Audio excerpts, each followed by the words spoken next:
Okay, welcome everyone to the Healing Sexual Trauma Summit. I am Marcy Little, your host, and today we have Dr. Keesha Ewers. Did I say your name right? It's Ewers. Ewers? Okay, so pleased to have you here today.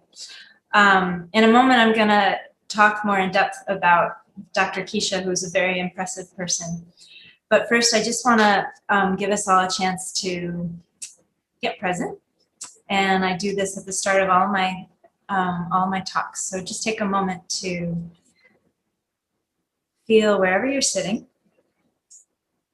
and drop in and notice your breath.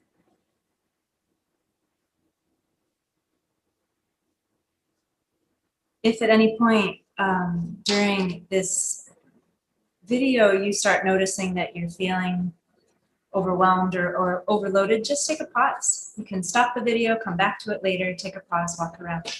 Okay, without further ado, Dr. Keesha Ewers. I probably still didn't say that right. No, you did. It's great. Okay. All right. So Dr. Keesha is an integrative medicine expert, a doctor of sexology, a psychotherapist, a board-certified functional medicine and Ayurvedic medicine practitioner, founder and director of the Academy for Integrative Medicine Health Coach Certification Program. It's a long list, and there's probably more that I missed there. Is there anything else that you would like people to know about you? A family nurse practitioner, advanced registered nurse practitioner, and a certified conscious dying doula. Wow, I love that. My sister-in-law does that work as well. That's important work. Mm-hmm. Yeah. Mm-hmm. Yes, we need help being born and we need help transitioning. Exactly. Yeah, totally get that. All right. But that's not really what we're focused on here today. But I love it. So I would love to know why you wanted to be part of the summit. Well, the subject matter is really important. One of the things, like you just said, we all need help being born and we all need help leaving the planet. But there's also another part, like after a baby is born, I know as a mother of four, I sort of expected breastfeeding to come naturally. Like it should be just easy. This is something nature does. And I found it wasn't that easy at the beginning. And I think the same thing is true for sex and for going through our developmental stages in life and for transitioning into the stages and ages that we're at, that we all assume it's supposed to be natural, but then we get hiccups along the way and we find that we need some mentorship, we need some guidance, and our society's not really set up for that. And so the summit model for me, I host a lot of summits, I'm on a lot of summits, for me provides that. Like it's the opportunity to pay it forward, I suppose. I'm 56 now, and I've been through a lot of those little hiccups along the way. And to be able to help and mentor people so that they don't have to slam up against a brick wall the way that, that I did. So I like it as an opportunity to be able to share some wisdom from the bumpy road. That's great. Thank you so much. I was, for our viewers, Dr. Keesha has a wonderful TED Talk. So when you get off this, you may want to go check it out. I was really enjoyed watching and listening to your TED Talk. And thank you. Yeah, you're welcome. And there were several things in it that really stood out for me. And well, you talked about having rheumatoid arthritis and that pivotal moment where you asked yourself the question, why does my body want to kill itself? Right? And actually said, why am I killing myself? Why am I killing myself? When's the first time I wanted to die? Because I certainly don't want to now. I'm the mother of 4 children. I have this great life that I love. And so what's happening that I'm taking myself out in a societally acceptable manner, like committing suicide in essence? And, that question was very important. It was very pivotal because then I was able to really investigate that question. And what did you find? Yeah. So, that's sort of a shortened version of that story of being presented with a diagnosis from the Western medical model, of which I was a part. I was a nurse at that time, and waking up one day and having this autoimmune disease that I didn't know what it was. Got into a doctor, was told that because my grandfather had it, it was genetic. So here are a couple prescriptions, take them until you get worse. And when you get worse, come back and we'll change your meds. That's basically what's being said today. That was 26 years ago. So it's still being said in that same way. And, going into the scientific literature and saying there must be a different way than what I'm being told, and finding an article on yoga and autoimmune disease, that was helpful. And going to my first yoga class, and then having the yoga teacher talk about Ayurvedic medicine, just a little tiny bit, but it was enough that I went home and looked it up on the computer and discovered that this 10,000-year-old sister science of yoga, Ayurveda, the medical arm from India of the Vedic sciences, said that autoimmune disease is undigested anger. And really sitting with that and thinking, I'm not an angry person. And then realizing, oh, maybe that has something to do with this. And learning how to meditate in the process of learning to become a yoga teacher. And in that process, asking the question. So there was like this descending staircase of more and more introspection, and contemplative practices that I didn't have prior to that. And, then asking that question, oh, this must be something that I decided a long time ago. And then going backwards and saying, so when is the first time I wanted to die? And finding this 10-year-old little girl version of myself that was being sexually abused by the vice principal of the elementary school that I was attending. And saying, oh, because I could see her in my mind's eye, this little girl version of me, my 10-year-old self. And she did want to die. Like, she really wanted off the planet. I had tried to tell my mom. My dad was out to sea in the Navy, and some teachers, in some sort of language that probably wasn't clear. Because when I think back at that time, I was a Navy brat. We'd lived all over the place. I was raised with no television. Probably in my Nancy Drew and Hardy Boys and Lord of the Rings and Hobbit books, the word sex never comes up. And also molestation and abuse, like those weren't parts of my lexicon. And so, I did want to die at that time. I couldn't understand what was going on and why, and I wasn't finding anyone to stop it. So it turns out the science does tell us that there is a connection between early childhood, we call them adverse childhood experiences or events, and later adult autoimmunity and cancer. Any of the chronic illnesses that we have today can be linked to these early events of trauma. And so, within 6 months, I had reversed my rheumatoid arthritis completely without taking any of those meds. Because when I saw that and said to myself, this must have something to do with what's going on today, I made that link and instantly went into, trauma therapy and really working on it. So it went away and hasn't been back. And I always tell people, I could get it back really easily because it is in my genetics. My grandfather died at the age that I am now in a wheelchair with RA. And so for sure, I could get it back if I were to go back to the way that I did not digest my anger. I was a complete perfectionist. I was perfect at being perfect. And I was also quite the people pleaser, and then in Ayurvedic speak, I have a lot of fire in me.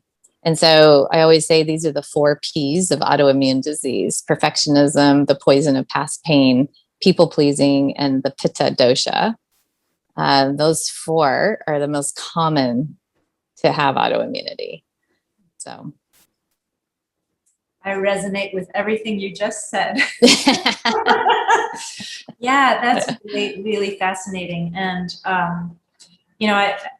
everyone I talk to who's a healer, it's like we have our own stories of healing. And that's what we then turn and have to offer. We're the wounded healers.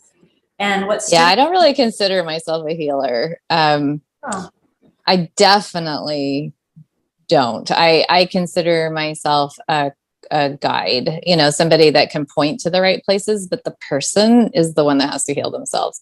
I do not heal other people. I just point, like, oh yeah, this is where, and give people the guidance to get there, but they have to do it. It is definitely an inside job. You cannot be healed by somebody else. So very important distinction. Yeah. Couldn't agree more. And I think in your talk, what also stood out to me is at the point in your talk when you told us about what happened when you were 10, there was no anger in you. There was like nothing. There was none of that present. It really struck me. So it's like she has done her work. Yeah. You can tell when you have digested it, when you don't have anger, sadness, terror, panic in your voice anymore, when your body and your emotions, like the vibration is clean. And that is a process. It really is. Like, you don't eat the apple and then instantly have energy from it. Your body has to process it. You have to extract what you don't need and get rid of it. You have to also extract what you do need and utilize it properly. And that is a process, and it can't be shortcutted. You have to just do it. Right. And so this is, I can honestly say rheumatoid arthritis and sexual abuse are two of the best things that ever happened to me in my own soul's progression on this planet in this incarnation. But that's not a place that I would say for anyone to try and get to in that, and before you're ready for that to be true for you, and so I know it can raise people's hackles to hear something like that, but it's like, I really honestly do believe that RA was my wake up call to process what was meant to happen from that early childhood experience. And then that has made me a much more compassionate, empathetic being, and one that has had to learn how to have very good boundaries, articulate needs, advocate for self. Like, all of those things are learned skills. They're not automatic. And they're not something that you're ever going to come out of your childhood home having perfected. It's all stuff that is part of the wisdom gaining of living a life. So, yeah. So that's, I can talk about this in a way that makes it so that people don't need to take care of me when I tell the story, and worry about me. And that's when, like, oh, that's been digested. Right. Yeah. Absolutely. And that's where we want to get to. Yeah. And like you said, there's no shortcut. No shortcuts. Yeah. But you have come up with a few frameworks that can help people. And one of them is the freedom framework. Is that right? Yeah. Yeah. That's what I call the process that I use for helping people reverse any kind of chronic illness, or just anything that's got you stuck, really, And so do you want me to explain it? Yeah, I would love that. Okay. I always think about each of us, like, sometimes people will get very evangelical about a specific diet or a specific exercise regimen or a specific book, self-help. And I always think about each of us as very individual, and that there isn't one thing that's going to help every single person. And so what this does is it acknowledges that, like, you are your own unique puzzle. You have your own, your own genetics, your own story, your own experiences, how you've processed those in your own unique way. So then that means that you need to individualize everything for yourself. And so the freedom framework is this understanding that we're each a puzzle.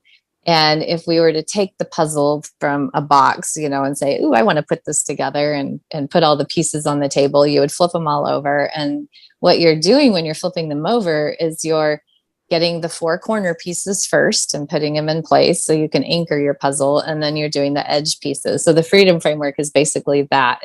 The four corner pieces of solving anything, in terms of reversing cancer, autoimmunity, any chronic problem, weight, depression, anxiety, is the first puzzle piece will be genetics. Like, I do genetic testing on all my patients.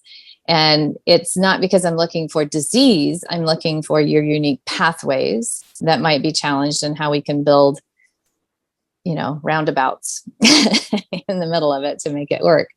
The second corner piece of your puzzle is going to be your gut health.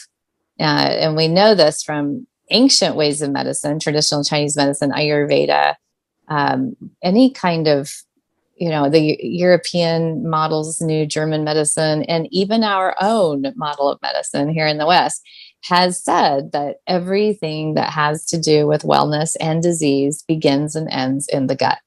So gut health is that second one. And everyone with autoimmune disease has leaky gut. And then we also have the 100 trillion microbes that live in there, and they need to all be getting along. And so it's investigating that. And then the third corner piece is going to be toxicity. We're all exposed to a variety of toxins, and those will come from the environment in terms of chemicals and things like that that we're all familiar with now. But then also in our own minds, our own thought processes can be the most toxic toxins that we are actually exposing ourselves to. I always say resentment is the number one poison on the planet. And it's not manufactured by big corporations and dumped into the air, water, and soil. It's manufactured from within. And then our cells have to bathe in it. And it's very toxic, So we have that level of toxic burden that we have to carry. And then the fourth is trauma. And I always say that's the missing piece of the puzzle, because people often will hear my story about sexual abuse and they'll say, oh, thank goodness I don't have that. And I'm always like, yes, thank goodness. And everyone has had trauma, everyone. And capital T trauma is the trauma that we think of when we hear the word trauma, like domestic violence and sexual abuse, psychological, emotional, spiritual abuse, neglect, abandonment. But then we also have lowercase t trauma, which is any experience of betrayal or feeling left out or not good enough. Like, we experience those in the exact same way, actually, when we're children, because biologically we're wired to know that if we're put on the outside of the firelight circle, the saber-toothed tiger can eat us. And so, any of those places where we have that activation of being rejected by our tribe, which we've all had that in childhood at some point, So those are all part of those are the four corners. And then we have these edges. And so the first edge that we want to put together to frame it in is, I call them the 4 C's. So the first C is uncover the root causes. And those will be in your body, your mind, your heart, your story, your spirit. So any of those root causes there. And then we have our second side or edge piece, and that's going to be to confront our laboratory data or our data from our bodies. So I always look at libido level as one of those data points that the body is giving us, our energy level, our quality of sleep, our relationships, as well as weight and vital signs and laboratory data.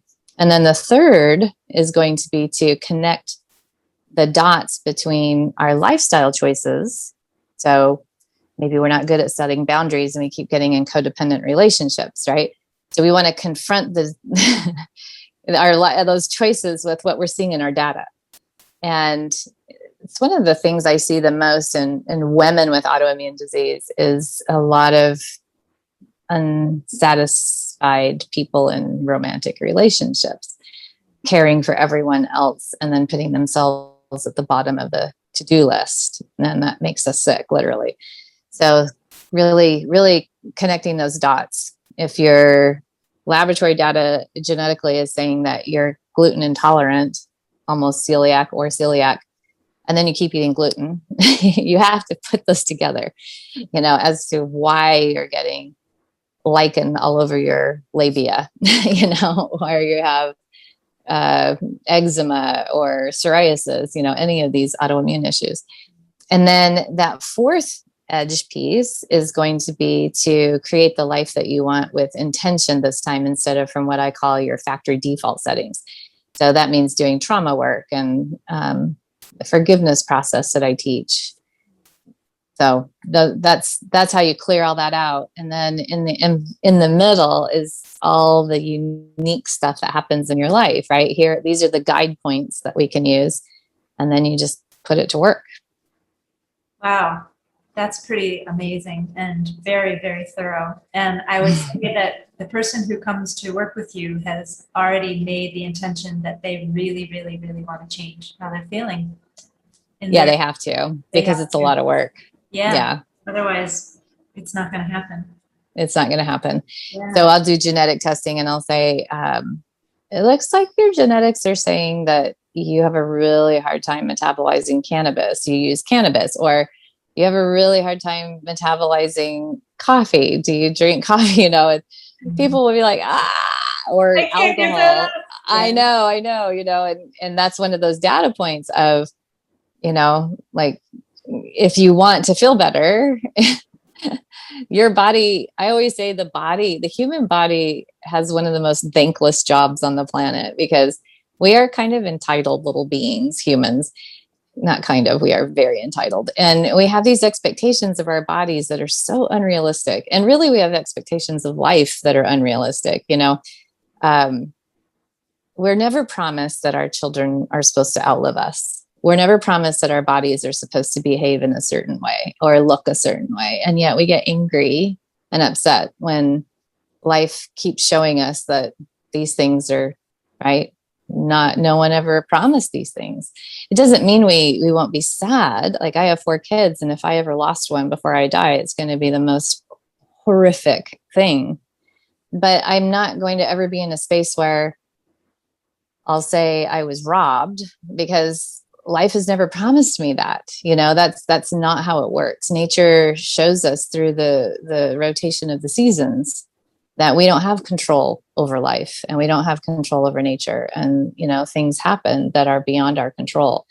And so, you know, we put our bodies to bed at night and we think we're resting them, but actually the lymphatic system is going and picking up all the garbage that the cells have put out on the outside of the cell wall for the night. The liver is detoxing, you know, like, the heart is still beating. You're getting everything oxygenated really well. You know, it's still working just as hard. And so the body doesn't take a break till it dies. And yet we flutter our eyelids open in the morning, and instead of thinking, wow, it's a miracle that I get to see the most remarkable, beautiful world that I've been born into. And wow, what a body that it just like takes me wherever I need it to go, you know. Instead we get really mad at it. You know, like, how come you're not, what's this? What's happening over here? Oh my gosh. You know? And why is it hurting? You know, and so I'm always trying to retrain people to get into this deep gratitude for the miracle that this body is, and to begin to move into a collaborative relationship with it instead of a combative one, or a dictatorial, tyrannical relationship where, you know, you have to do it this way. Instead, really asking, like, what's your experience, body? Right? I always say, write a letter to your body and see what it says. Write a letter to your body and let your body write a letter back to you. What does it have to say? You know, where's the gap between those 2 letters? It's so beautiful to find it, and then to go, oh my gosh, you know, this amazing body, and how can I support you better? And then if your genetics say gluten is not your friend, it's a lot easier to stay away from gluten instead of, you know, it's just like, oh, here's the owner's manual. Yeah. It's like, when I listen to you, I can feel the utter 180-degree shift. That yes. Because I've been in the other way of being, believe me. I was a marathon runner. I just broke my body. I was such a tyrant. I was such a tyrant. And then there was that one day when I realized what I was doing, and I felt so much remorse. And, you know, I've been trying to make up to my body ever since. What else can I do for you, body? Right. It's really developing a kind relationship towards your body and yourself. Yes, exactly. Okay. So I know that you're a busy woman and you've got places to be and things to do, and I don't want to keep you too much longer. This has been pretty amazing. And for folks who are listening, there's a free gift here of a healing sexual shame webinar that's downloadable from Dr. Keesha. And also, Dr. Keesha, do you want to talk about what you're offering our viewers to purchase? Well, nothing right in this second, but we'll do a free webinar after your summit is over, and invite everyone to that, where for an hour, I'll talk about healing trauma and how to do it well through the chakra system. And I use the chakra system as a map. Like first we have to establish safety, and you have to do that first. And here are some tools for that. And at the end of that, I'll offer a deep discount on the program that I have that goes with that you can do from your own computer of healing trauma through the chakra system. So for now, I'll just say free webinar, and I stay and I answer questions. And I love talking about coming on the other side of trauma. You can do it. And have a really beautiful, beautiful life. Yeah. And lots of resilience. I would say that's probably the best takeaway message that you can offer to our viewers right now. Yeah. Do it. Yeah. You can have a beautiful life. Mm-hmm. I love it. And also just remind the viewers that if what you're hearing is something that you'd like to be able to come back to and listen to again and again, Dr. Keesha is a fantastic resource for you in this conversation. It's dense. There's a lot in here. Without further ado. Thank you. Yes, thank you. And viewer, take time if you need it to just breathe and relax and get into your bodies again and let yourself digest what you've heard today. Dr. Keesha. Bye, everybody. Bye.